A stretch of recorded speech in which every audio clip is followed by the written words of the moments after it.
Dear grade 12 student, welcome to a new English session which will be devoted to consolidating the grammar points of Unit 7 and 8. So let's get started. Today's lesson has 3 learning objectives. First, consolidate changing from the active to the passive. Second, consolidate using modal verbs to respond to situations. And third, consolidate using the present simple tense. Now let's start with the first grammar point, the passive voice. Look at this sentence. Is it active or passive? Very good, it's an active sentence. How do you know that? Very good, the agent or the doer appears in the beginning of the sentence. Very good. Now what about this one? Excellent, it's a passive sentence. Normally we use the passive if the doer is not known or the action is more important than the doer.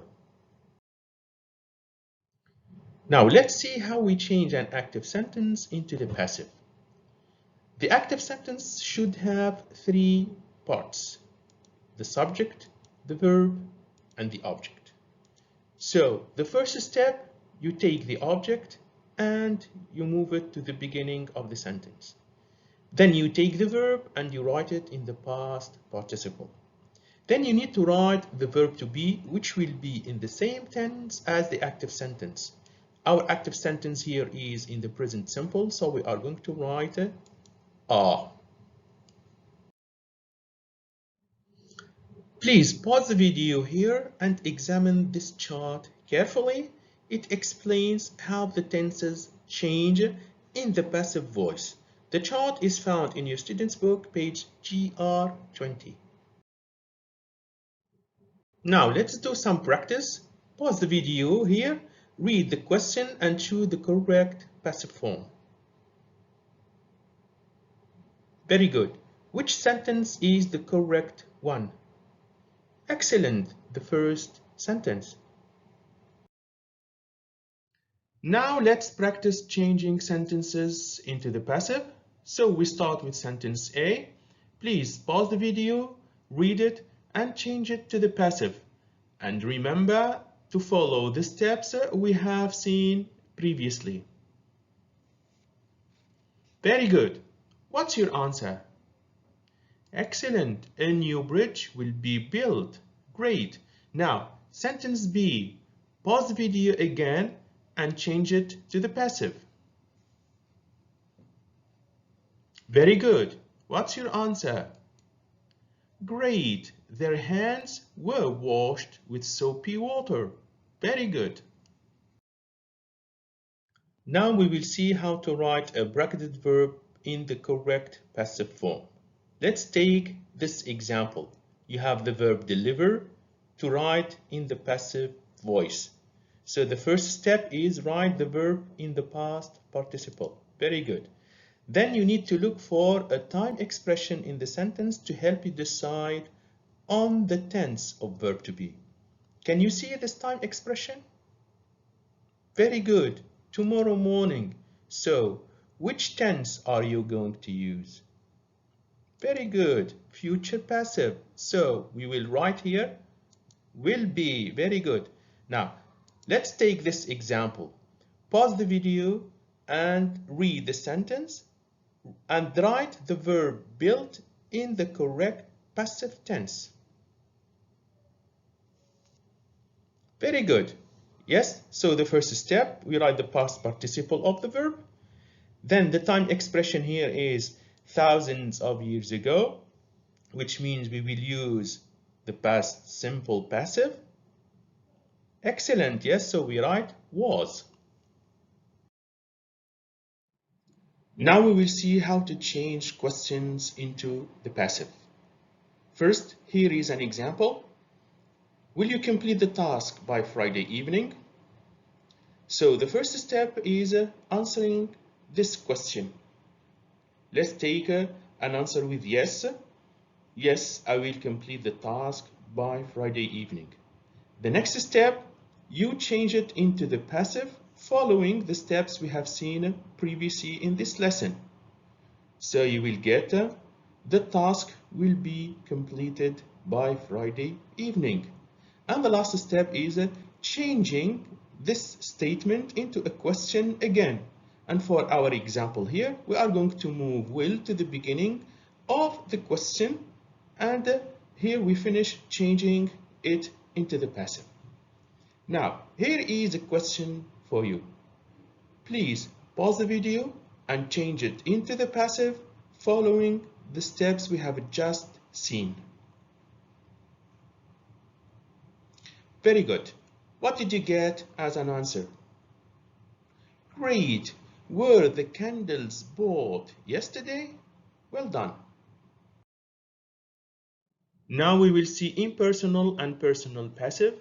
It is used with verbs like believe, know, report, think, say, expect, and so on. So let's take this example. What is the personal passive of this sentence? Good. He is said to have been a brilliant artist, and use have been instead of was. Very good. What about the impersonal passive? Good. It is said that he was a brilliant artist. Now, your turn. Here is your sentence. Please pause the video here and write the personal passive.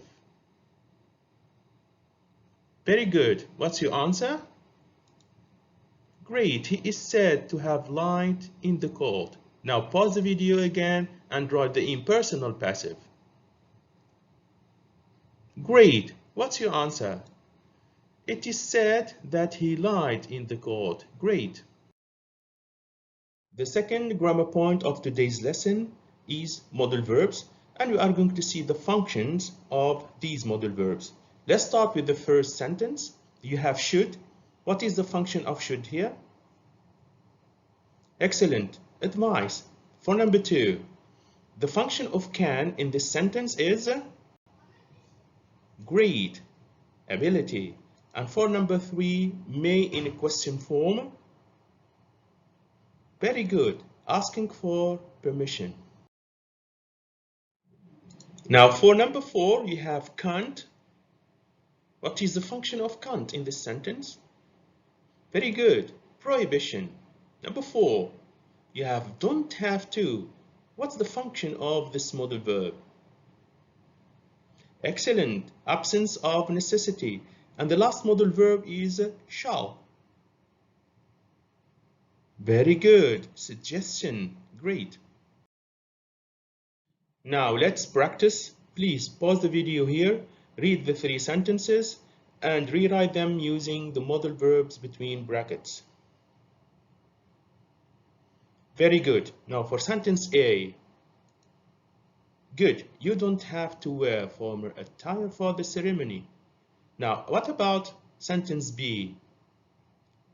Excellent. Your place prohibited by mustn't. You mustn't use your camera in the museum. And for the last sentence, very good. The mother might have gone out to do the shopping. Great.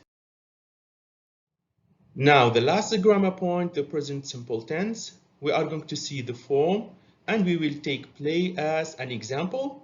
We start with the affirmative form. For the first group of pronouns, the verb takes an S. For the second group of pronouns, the verb remains as it is. As for the negative form, for the first group of pronouns, we use the auxiliary verb doesn't plus verb. And for the second group of pronouns, we use a don't plus verb. Now we are going to see the use of the present simple tense. For the first use, we use it for generalizations, which means talking about certain group as a whole. The second use is timetables and schedules, which means speaking about events that are planned by a service or a business. The third one is specificity, which means talking about something that happens at a specific time. And number 4, conditionals, which means things that are true if something is done. Now, please pause the video here and write the bracketed verbs in the correct present simple tense. Great. Now, for the first sentence, what is your answer? The girls don't enjoy. Great. For number 2, the football match starts. The verb takes an S. For number 3, they travel. Very good. And for number 4, if he doesn't answer. Very good. This is the end of this lesson. Thank you very much for watching. And remember to do the homework on Microsoft Teams within 24 hours.